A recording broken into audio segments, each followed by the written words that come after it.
ഡോളറിനെതിരെ രൂപയുടെ മൂല്യം വീണ്ടും ഉയർന്ന് 85 നിലവാരത്തിലും താഴെയെത്തി. ഇന്ന് വ്യാപാരത്തിന്റെ തുടക്കത്തിൽ 27 പൈസയുടെ നേട്ടമാണ് രൂപ സ്വന്തമാക്കിയത്. 84.96 എന്ന നിലവാരത്തിലേക്ക് രൂപയുടെ മൂല്യം ഉയർന്നു.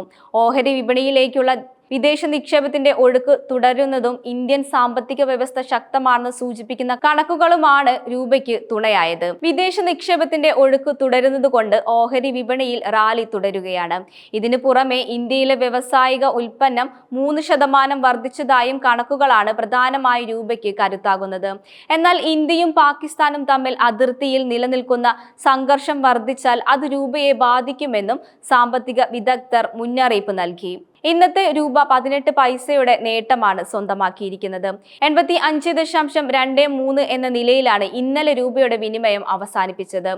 നിലവിൽ ഇന്ത്യ മുഖ്യമായി ആശ്രയിക്കുന്ന ബ്രാൻഡ് ക്രൂഡിന്റെ വില ബാരലിന് $65.41 എന്ന നിലയിലാണ്.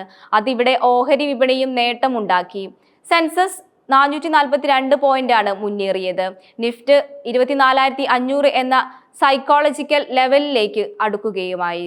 റിലയൻസ് ഇൻഡസ് ബാങ്ക് ഓഹരികളാണ് പ്രധാനമായും നേട്ടമുണ്ടാക്കുന്നത്. HDFC ബാങ്ക്, ബജാജ് ഫിനാൻസ് ഓഹരികൾ നഷ്ടത്തിലാണ്.